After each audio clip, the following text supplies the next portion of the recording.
بسم اللہ الرحمن الرحیم۔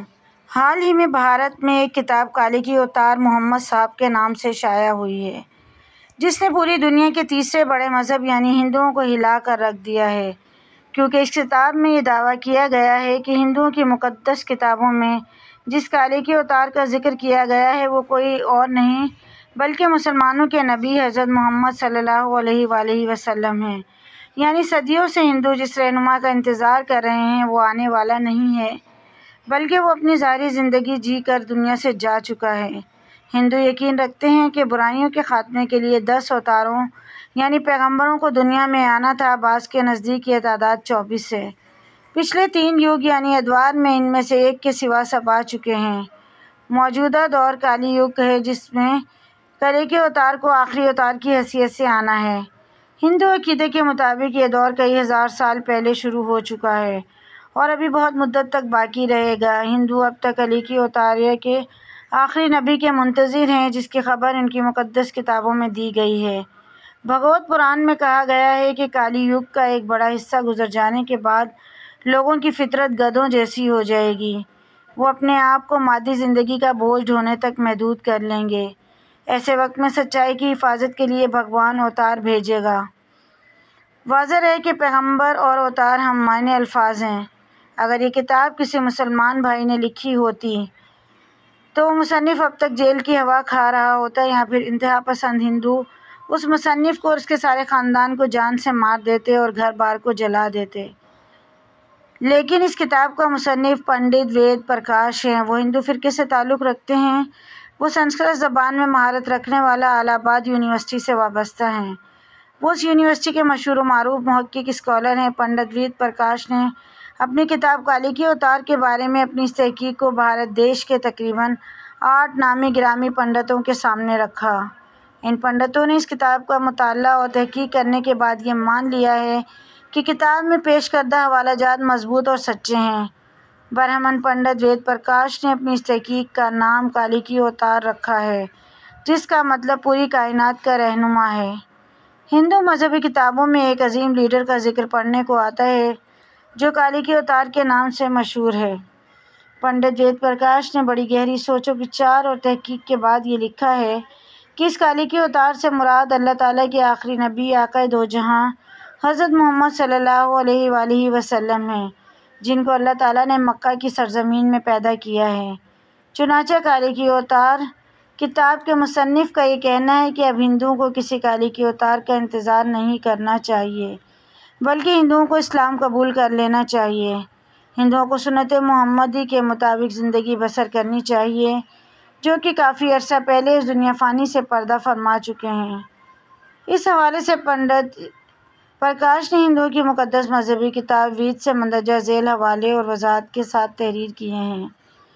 ہندوؤں کی مذہبی کتاب وید میں لکھا ہوا ہے کہ کالی کی اوتار بھگوان کا سب سے آخری اوتار ہوگا، جو ساری کائنات کو راستہ دکھانے میں مددگار ثابت ہوگا۔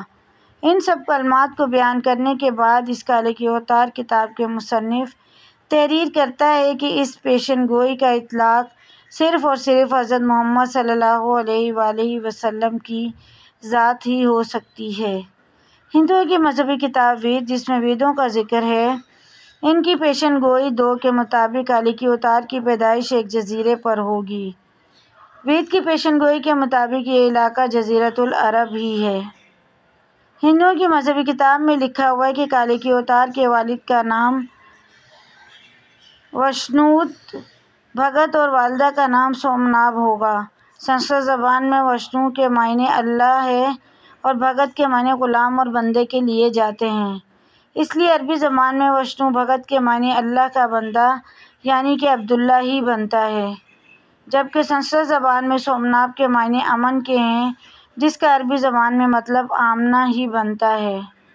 حضرت محمد صلی اللہ علیہ وآلہ وسلم کے والد کا نام عبداللہ اور والدہ کا نام آمنہ بی بی ہے۔ وید کتاب میں بیان کیا گیا ہے کہ کالی کی اوتار زیتون اور کھجور بہت ہی زیادہ استعمال کرے گا۔ وہ سچا، ایماندار اور دوسروں پر رحم کرنے والا ہوگا۔ اس کتاب کے مصنف نے تحقیق کی ہے کہ یہ دونوں پھل حضرت محمد صلی اللہ علیہ وآلہ وسلم پسند فرمایا کرتے تھے، جبکہ آپ صلی اللہ علیہ وآلہ وسلم سچے اور پکے ایماندار تھے۔ آپ سے زیادہ سچا نہ کبھی آپ سے پہلے آیا اور نہ بعد میں آ سکتا ہے۔ اس لیے آپ صلی اللہ علیہ وآلہ وسلم کو لوگ صادق اور امین کے نام سے پکارا کرتے تھے۔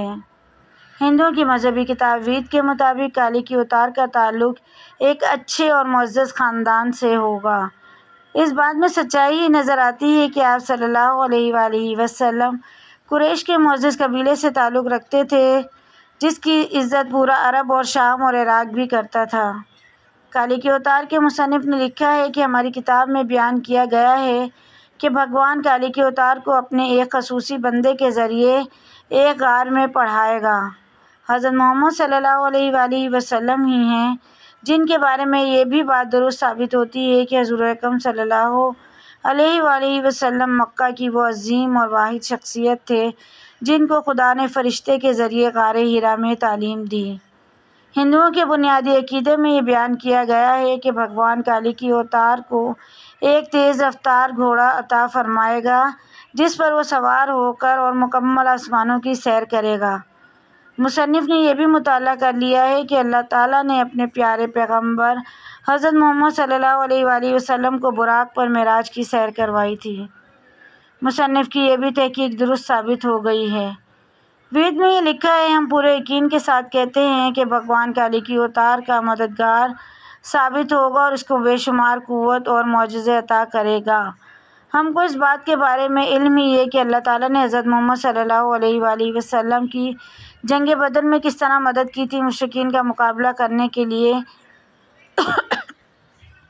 بے شمار فرشتے زمین پر بھیج دیے تھے۔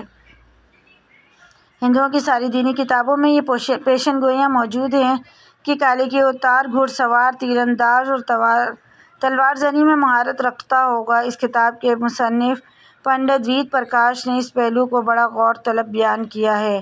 انہوں نے لکھا ہے کہ گھوڑوں، تلواروں اور نیزوں کا زمانہ بہت ہی پرانا ہو چکا ہے۔ وہ زمانہ بہت پہلے گزر چکا ہے۔ اب تو جدید ٹیکنالوجی آ گئی ہے۔ اب تو جنگ کے لیے ٹینک، توپ اور میزائل جیسے ہتھیاروں کو استعمال میں لایا جاتا ہے۔ اس کا مصنف یہ الفاظ بیان کرتا ہے کہ ہم کس طرح اس جدید دور میزائلوں، ہتھیاروں، توپوں، ٹینکوں کے دور میں تلواروں، نیزوں اور برچھیوں سے جنگ کرنے کے والے کالی کے اتار کا انتظار کر رہے ہیں۔ اس لیے حقیقت یہی ہے کہ ہندوؤں کی مقدس کتابوں میں کالی کے اتار کے واضح اشارے ملے ہیں۔ وہ سب اشارے حضور اکرم صلی اللہ علیہ وآلہ وسلم کے بارے میں ہی ثابت ہوتے ہیں، جو ان تمام حربی فنون میں کامل مہارت رکھتے تھے۔ اس جدید دور میں ٹینک، توپ اور میزائل کے دور میں گھڑ سوار اور تیز زن اور تیر انداز کالی کے اتار کا انتظار نری حماقت ہے۔ محمد عربی صلی اللہ علیہ وآلہ وسلم وہ ہستی ہیں جن کے بارے میں قدیم مذاہب کے ماننے والوں کو خود ان کی مذہبی کتابوں میں کھلی خوشخبریاں اور پوری انسانیت کے لیے مسلمہ لیڈر کی حیثیت سے تسلیم کرنے کی ہدایات دی جا چکی ہیں، جس کی بنا پر نبی اکرم صلی اللہ علیہ وآلہ وسلم کی شخصیت ان کے لیے ہرگز اجنبی نہیں، بشرطیہ کہ وہ اپنی مذہبی کتابوں کی ان گواہیوں سے پوری طرح واقف ہوں۔ اور ظاہر ہے کہ یہ ذمہ داری پوری امت مسلمہ کی ہے، جسے قرآن کے مطابق اٹھایا ہی اس لیے گیا ہے کہ وہ قیامت تک آنے والے انسانوں کو اس حقیقت سے باخبر کرے کہ محمد صلی اللہ علیہ وآلہ وسلم ہی وہ ہستی ہیں، قائد عالم انسانی کی حیثیت سے، جن کی آمد کی خبر ان سے پہلے آنے والے تمام انبیاء دیتے رہے ہیں۔ اور بڑے پیمانے پر رد و بدل کے باوجود یہ پیشن گوئیاں آج بھی ان کی کتابوں میں موجود ہیں۔ لہٰذا پوری انسانیت کی فلاح اور کامیابی نبی آخر الزماں رحمۃ للعالمین صلی اللہ علیہ وآلہ وسلم ان کے پیغام کو مان لینے میں ہی ہے۔ مزید ایسی ویڈیوز کے لیے چینل کو ضرور سبسکرائب کریں۔ ویڈیو پسند آئے تو لائک، شیئر، کمنٹ ضرور کریں۔